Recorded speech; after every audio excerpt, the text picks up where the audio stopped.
세상 모든 취업 이야기 비밀노트 톡톡. 오늘은 안컴의 안정현 대표님과 함께합니다. 어서 오세요. 네, 안녕하십니까, 안정현입니다.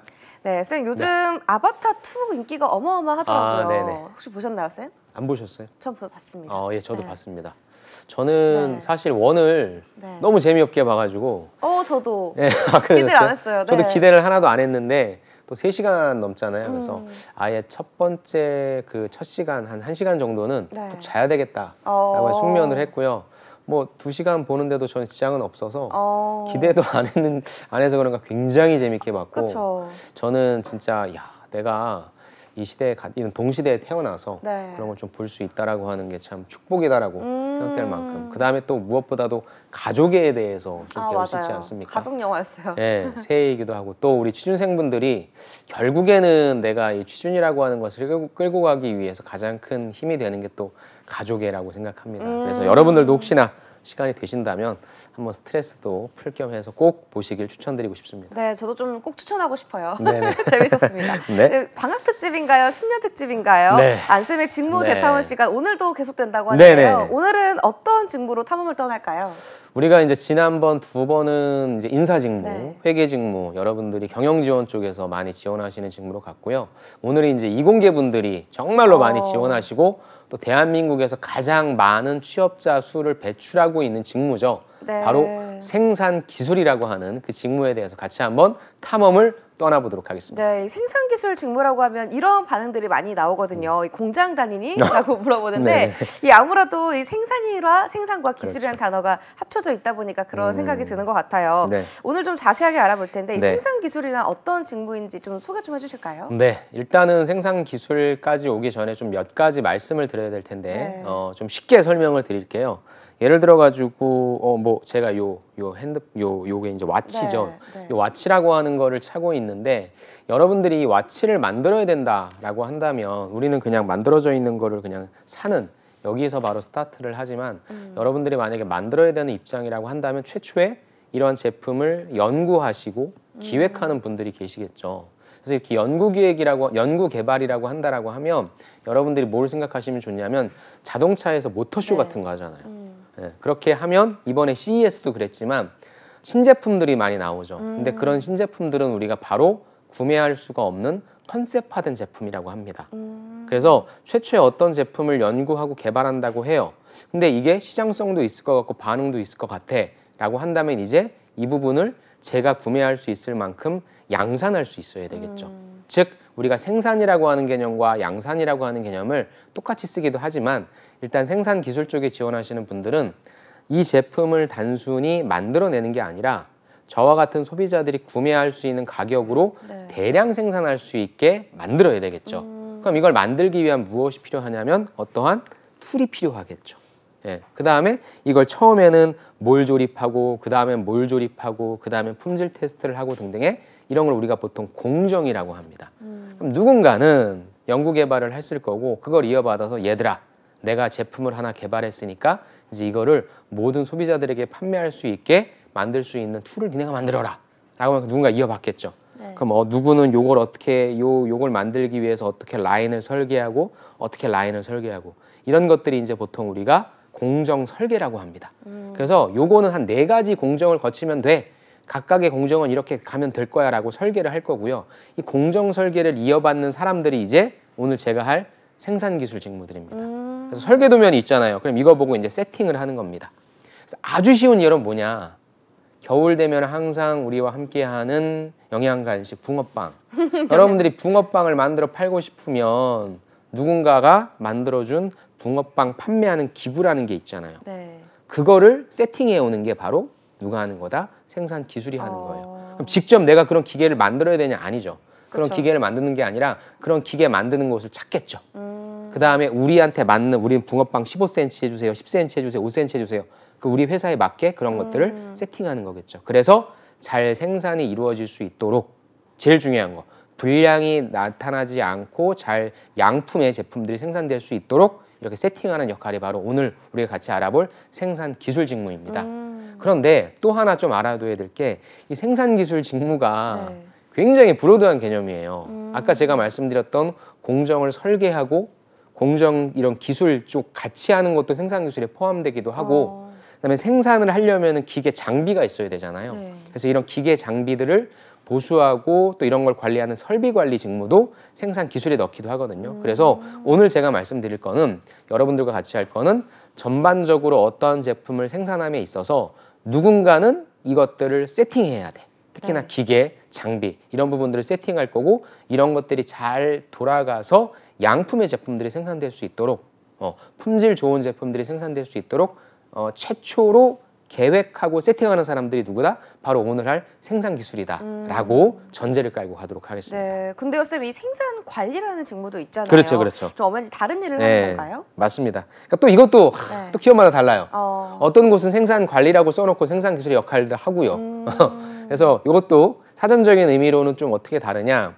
예를 들어 가지고 오늘 저랑 연지 씨랑 이 방송 끝나고 붕어빵 100개를 먹어야 돼요. 네. 그럼 앞에 있는 붕어빵 집에다가 우리 11시 반에 붕어빵 100개를 갖다 줘 라고 하면 그 붕어빵을 만들고 있는 분이 네. 뭐 해야 돼요? 지금 11시 16분인데 11시 30분까지 붕어빵 100개를 만들려면 내가 분당 몇 개를 만들어야 돼. 네. 분당 몇 개 만들려면 사람이 몇 명이 필요해. 장비 뭐가 필요해. 원료는 얼마나 필요해. 계산을 하겠죠. 네. 생산관리자는 뭐 하는 거냐면 고객이 원하는 시점에 물건을 갖다 줄 수 있게 생산 계획을 짜는 사람이에요. 가장 넓은 범위는. 그러니까 최초에 우리가 무엇부터 구매해야 될지에 대한 구매, 사람은 몇 명 써야 될지에 대한 인적 자원, 그다음에 설비는 제대로 되어 있는지에 대한 점검 등등 전반적인 스케줄링을 조정하는 사람들이 생산 관리자들이고 네. 이분들은 어떻게 하냐면 하나하나의 데이터들이 되게 많습니다. 그리고 각각의 제품들이 생산되어질 때 아까도 말씀드렸죠. 결국에 생산은 꼭 무엇과 같이 갖고 오냐? 품질이라고 하는 것과 같이 갖고 와요. 품질에 어떤 문제가 없도록 각각의 일정에 있어서의 전반적인 모든 과정들을 총괄해서 조율하는 사람이 누구다? 생산관리자다. 네. 그래서 보통 생산관리자는 누구로 비유를 많이 하냐면 오케스트라의 지휘자로서 비유해요. 네. 비올라 왔니? 바이올린 왔니? 누구 왔니? 시작! 해서 곡을 끝까지 예, 우리 청중한테 들려줄 때 끝까지 끌고 가는 역할을 하는 게 누구다? 생산관리자의 역할이다라고도 볼 수 있고요. 네. 또 어떤 기업은 생산 관리 같은 경우에는 어떤 이런 수율 향상을 하기 위해서 소프트웨어적인 부분에 있어서의 문제를 다루는 역할도 하고요. 어떤 기업 같은 경우에는 하드웨어적인 부분에 있어서의 역할을 생산 기술 담당자라고 해서 생산 관리와 생산 기술을 나누기도 하니까 네. 제가 말씀드린 그 전제를 두고 제품을 생산해서 고객한테까지 갖다 줘야 되는데 그 모든 과정에 누군가는 조율해야 되잖아요. 네. 아까 얘기한 것처럼 뭐 설비라든지 이런 쪽은 생산 기술 담당자랑 얘기를 하겠죠. 그런 것처럼 전반적인 과정을 끌고 가는 역할이 누구다? 생산 관리자의 역할이다. 그렇게 해서 보통 지원 자격으로 어떻게 나누냐면 네. 제가 초반에 말씀드렸던 오늘 하는 생산 기술 쪽은 이공계분들 중에서 전기, 전자, 기계, 화학, 파공 아니면 신소재 등등 이런 쪽이 많이 지원을 하고요. 네. 방금 질문 주신 이쪽 생산 관리 쪽은 데이터를 많이 보잖아요. 그렇기 때문에 뭐 산업공학과 이런 쪽으로 좀 우대 전공을 두고 있긴 한데 여러분들이 먼저 꼭 보셔야 될 거는 똑같은 명칭이라 할지라도 기업에서 하는 일이 다르고 그런 것들을 구분하기 위해서는 꼭 뭘 보셔야 되냐면 퀄리피케이션을 보셔야 돼요. 우대사항이 무엇인지. 네. 그렇게 해서 여러분들이 조금 더 체계적으로 접근해 주시면 좋을 것 같습니다. 네, 이 생산 관리도 제품 생산 종류에 따라 이 수행하는 업무가 다르다고 또 말씀해 주셨고 그렇죠. 생산 관리냐 생산 기술이냐도 또 업계에 따라서 회사에 따라서 그렇죠. 또 명칭을 취급하는 게 다르다고 하니까 좀 자신이 지원하는 분야가 어떤 분야인지 좀 자세하게 알아야 할 것 같습니다. 그렇다면 이 생산 기술 직무를 원하는 분들에게 좀 필요한 역량은 어떤 게 있을까요? 요거는 굉장히 중요한 부분이기 때문에 네. 또 여러분들이 이제 그 결국에는 이 관련해서 소재가 있는 사람이냐 없는 사람이냐에 따라 좀 갈리기 때문에 그 두 가지 포함해서 말씀드릴게요. 첫 번째는 생산 기술 담당자분들이기 때문에 생산 현장이라고 하는 부분은 굉장히 많은 협업이 이루어져요. 그러니까 생산 기술만 하더라도 아까 말씀드린 대로 생산 관리자랑 만나겠죠.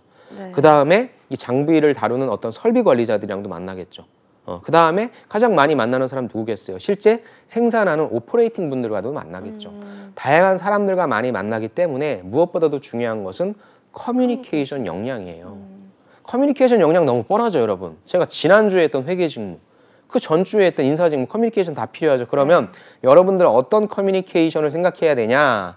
실제 현장에서 어떠한 문제가 발생하는지에 대한 커뮤니케이션 상황을 생각하신다면 여러분들이 갖고 있는 소질을 그러한 관점으로 볼 수 있을 거예요. 네. 근데 실질적으로는 뭐예요? 결국에는 협업이라 하지만 다 자기네들의 어떤 이해관계에서 일어나는 충돌일 겁니다. 네. 또 생산은 아까 제가 생산 관리 때 말씀드렸지만 납기가 정해져 있어요. 데드라인이 정해져 있는 걸 거꾸로 진행하기 때문에 빨리 이 문제를 해결해야 되는 커뮤니케이션이 있으니까 여러분들이 어떻게 커뮤니케이션을 잘 하는지에 대한 부분. 그리고 실질적으로 가장 힘든 부분은 뭐냐면 그 운전직 분들과 오퍼레이팅 하는 분들과의 커뮤니케이션이 가장 힘듭니다. 그래서 저는 어떻게 얘기를 하냐면 지금과 같은 방학 시즌에 여러분들이 제일 좋은 거는 생산 현장에서 일해보는 거예요. 그럼 여러분들이 실제 어떤 역할을 하겠습니까? 오퍼레이팅 역할을 하겠죠. 아르바이트 같은 거 하면서.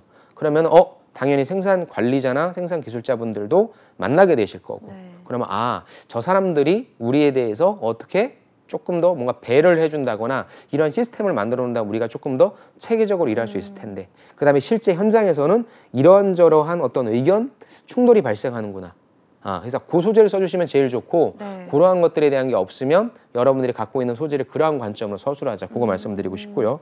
두 번째는 아무래도 이쪽이 장비 쪽이랑 좀 연관되다 보니까 네. 기계공학과이신 분들한테는 특히나 뭐 캐드라든지 카티아라든지 이런 도면 설계 이런 쪽 부분 좀 필요할 것 같고요. 네. 그 다음에 결국엔 여기도 품질이라고 하는 부분을 같이 가져가야 되니까 내가 데이터를 좀 해석할 수 있는 그래서 보통 네. 생산 기술 지원하시는 분들한테도 제가 많이 말씀드리는 게 보통 생산 기술 하시는 분들은 본인이 전공하신 자격증, 기사 자격증만 취득하시는데 요즘에 많이 취득하시는 게 이제 산업안전기사.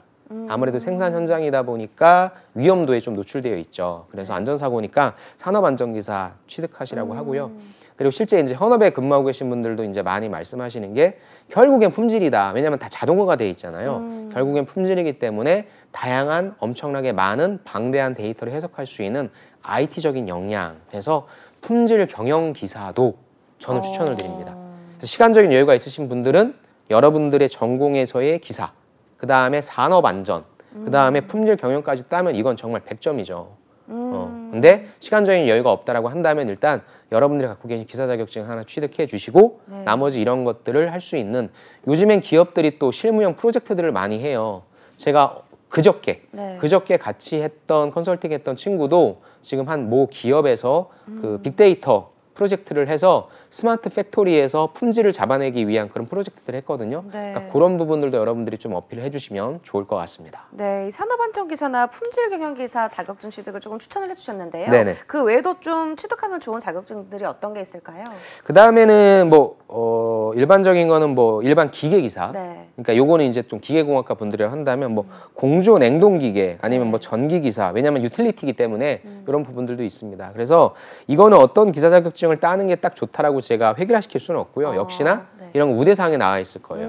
그래서 그런 부분들로서 여러분들이 파악을 해주시면 좋을 것 같습니다. 네. 그런데 이 생산기술 직무를 맡는 분들을 보면은 너무 힘들어서 정말 못 그쵸. 버티겠다라는 말을 하는 경우가 굉장히 많거든요. 네네. 정말 이렇게 힘든 이유가 뭔가요? 일단은 제일 큰 거는 교대 근무죠. 예, 그러니까 낮과 밤이 바뀐다라고 하는 네. 거. 그래도 조금 어렸을 때는 이 체력에 버텨주는데 사실 이게 굉장히 안 좋거든요. 그래서 교대 근무 때문에 특히나 삼성전자나 SK하이닉스도 굉장히 높은 임금을 주지만 네. 이 교대 근무가 힘들어서 나오시는 분들이 생각보다 많습니다. 그래서 일단은 교대 근무라는 것 자체가 좀 가장 힘든 것 같고요. 네. 또 이제 어찌됐건 공장은 24시간 돌아가야 되지 않습니까? 네. 그러다 보니까 교대 근무와 또 맞물린 내용이지만 휴일 근무라든지 남들 좀 쉴 때 쉬지 못한다라고 하는 그런 부분에 있어서의 또 요즘 구직자분들은 워라밸도 중요시 여기니까 네. 그런 부분들이 좀 힘들 것 같고요. 두 번째는 알아야 될 것들이 많죠. 알아야 될 것들이.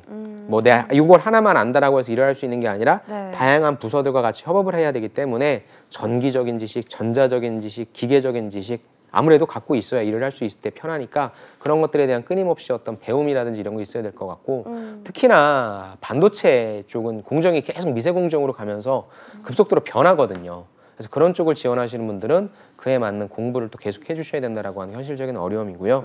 세 번째는 아까도 말씀드렸지만 또 이게 내가 어떤 산업에 어느 정도의 규모의 회사를 들어가느냐에 따라 그 현장에 계신 오퍼레이팅 분들과의 약간의 좀 나쁘게 얘기하면 기싸움이고요. 그러니까 나는 그냥 4년제 대졸 나와서 기사 자격증 네. 따서 관리자로 들어가는데 실제 들어가면 나보다 경험 많고 나이 많으신 분들이 나를 기다리고 있죠.